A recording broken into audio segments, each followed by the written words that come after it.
హే హైయోస్, ఈ అద్భుతమైన కొండల మధ్యన అమర్నాథ్ యాత్రకి మనం వచ్చిన బాల్టాల్ నుంచే కాదు, పెహల్గాం నుంచి కూడా మార్గంగా ఉంది.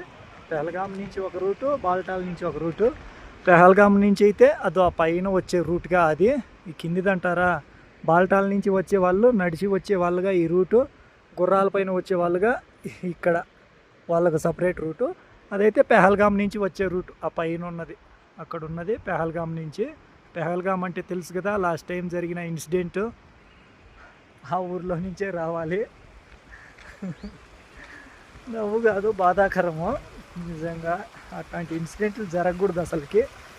ఇక బ్యూటిఫుల్ జలపాతాలు ఎక్కడి నుంచో ఆ పై నుంచి ఆ నుంచో వస్తూ ఉన్నాయి. ఇక్కడైతే ఇలా నడిచేవాళ్ళు, కట్టెలు పట్టుకొని నడిచేవాళ్ళు, గుర్రాల పైన వెళ్ళేవాళ్ళు, అలా డోలీ పైన వెళ్ళేవాళ్ళు కూడా ఇక్కడ 3 విధాలుగా. అంటే నడవలేని వాళ్ళు, కాస్త వృద్ధాప్యంలో ఉన్న వాళ్ళు అలా డోలీలు, మరీ కాస్త వాళ్ళు బద్ధకం కాదు, ఇంకాస్త ప్రాబ్లంగా ఉండేవాళ్ళు గుర్రాల పైన వెళ్తూ ఉంటారు.